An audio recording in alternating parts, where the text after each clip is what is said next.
Essex will almost certainly have to manufacture a result on the last day of their LV County Championship match with Glamorgan to really keep their promotion dreams alive after rain meant that only one session was possible on the penultimate day of their game in Chelmsford.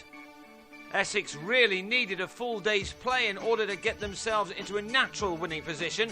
They resumed their first innings on 107 for 1 in reply to Glamorgan's 322 and needed to push on from the start, something that Greg Smith was soon doing.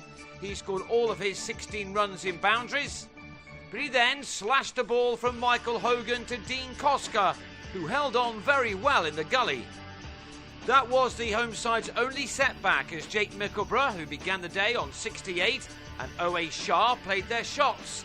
Over at Wantage Road, Northamptonshire did eventually get on the pitch, and they can use the final day of their contest with Kent to add batting bonus points. They could end up taking 10 points with a draw there, while Essex would collect 11 if they earn maximum batting points on the last day here and then draw. That would leave them 20 behind with just one game to go, so James Foster will have a decision to make on the final morning. Ignoring bonus points in search of a win instead may be his only realistic option.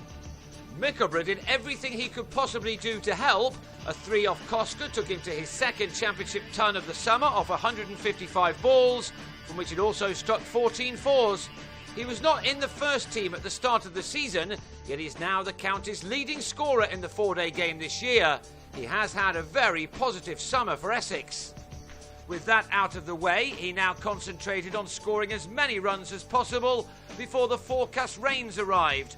He drove Andrew Salter for a 6, something that Shah also managed with a glorious stroke off Koska, as both batsmen started to take on the Glamorgan attack. Shah made it to a 50 off his 72nd ball.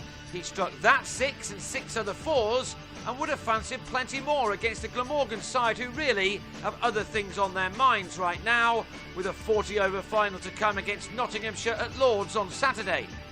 Shah used his powerful wrist to send another ball over the ropes to take his side to 240 for 2 at lunch, but that's when the rain began and the day was called off later in the afternoon to frustrate the home side and their supporters.